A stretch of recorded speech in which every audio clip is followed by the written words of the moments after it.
Hello guys, it's Unders. Going to be a quick little video today.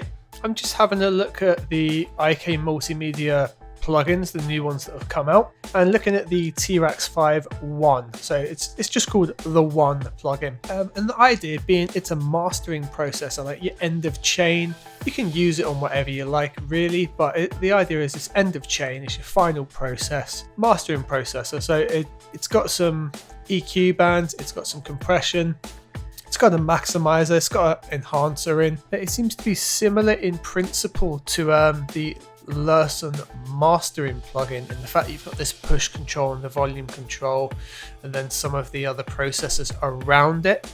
Perhaps that's the sort of engine it's going into as well. That wouldn't surprise me at all. And so far I'm really liking the sounds I'm getting out of it and the things it can do. I have got a gripe about it, however. So I've got it on the Masterbus of just this beat I'm working with. It's not mixed or anything, but we've just got the basis out. I just wanted to try it around for sounds. Good demo for you guys. So if I hit it,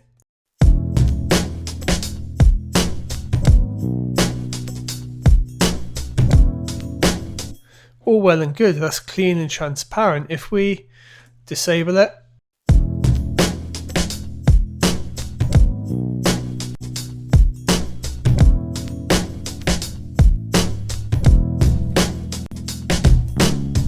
yeah, even off or as far off as you can take it, it's still having an effect on the signal. And by default, so if you reset it, it's so much louder. So we've got it off now, and I'm going to enable it. The like volume difference that comes in and the compression that's going on is crazy for your default preset.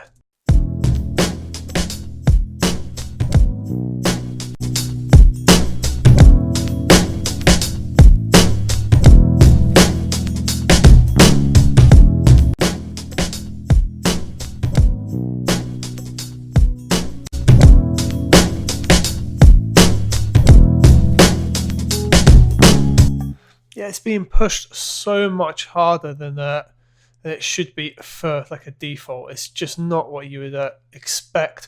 However, what it's doing is pretty nice sounding, and all the like parts of EQ and like the width and transient things that have been selected here all work really nicely. They all give a good sound. So for example, if we grab the air, that's got like a real Pultec style lift, and that's really quite nice. I'm going to dial these right back to about 1.5 on each, just so we're not slamming ourselves.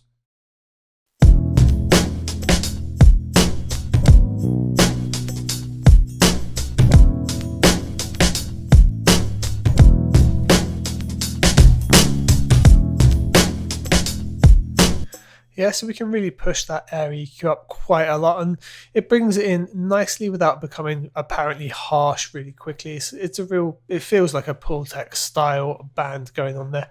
Now Focus is doing something a little bit different. It nails on most of the things I've tried it on, sort of the higher harmonics in like your hi-hats and things like that. Check this out.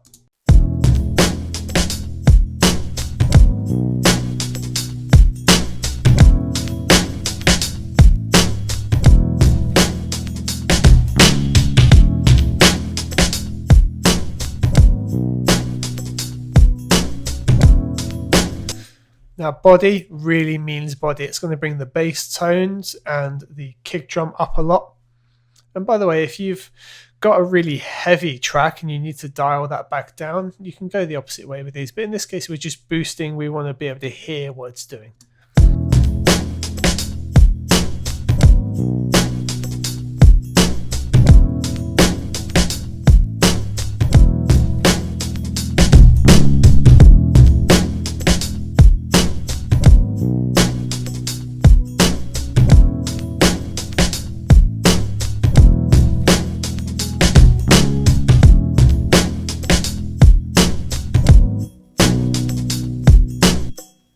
Cool. Now width pretty much does what you would expect. I've not tested it in terms of phase correlation, so do you know what? Let's do that while we're here doing this demo. Let's stick the utility gain below it, and what we'll do, we'll play around with the width and then we'll drop it into mono and see what we do. and then we'll just go mono and then play with the width and see what we lose.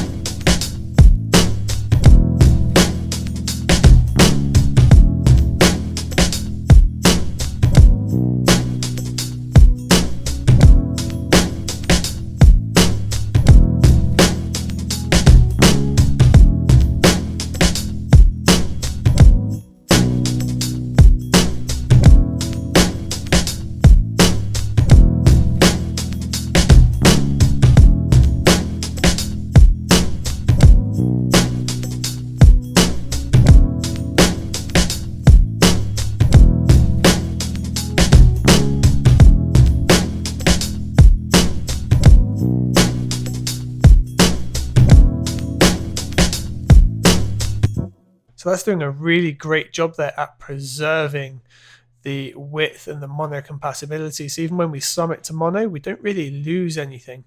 But when we come back out of mono, you gain a lot of that stereo field. But it's not losing any focuses of the track. So that's doing a really great job there. That's an interesting little thing. Transient wise, it does pretty much what you'd expect. It'd be really nice to have a release time on this transient rather than just like a push and pull type thing. Just another little thing here, just with a couple of release times if that's all that could be provided, but just something so you've got a transient release time. That would be a really nice thing to have on here.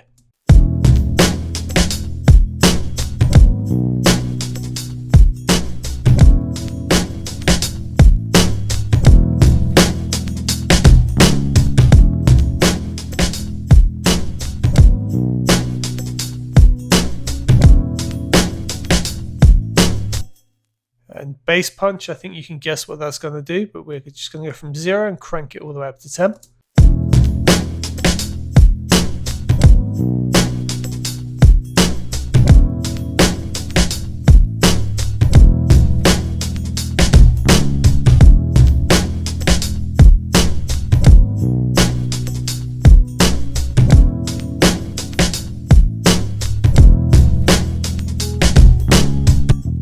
So if you're still not sure what it's doing, really focus on the kick drum.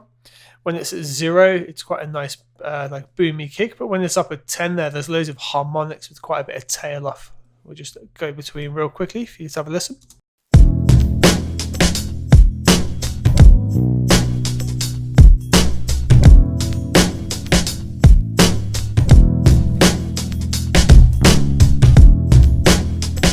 It gives a nice slammed drum kind of feeling.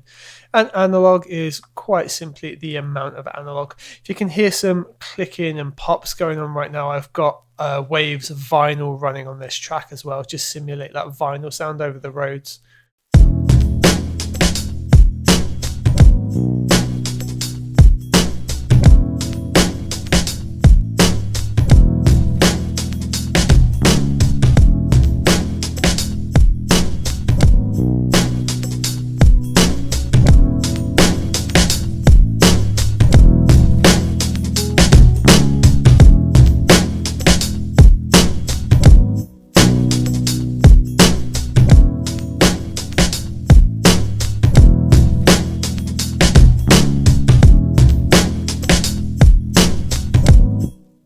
Analog there's just improving a tiny amount.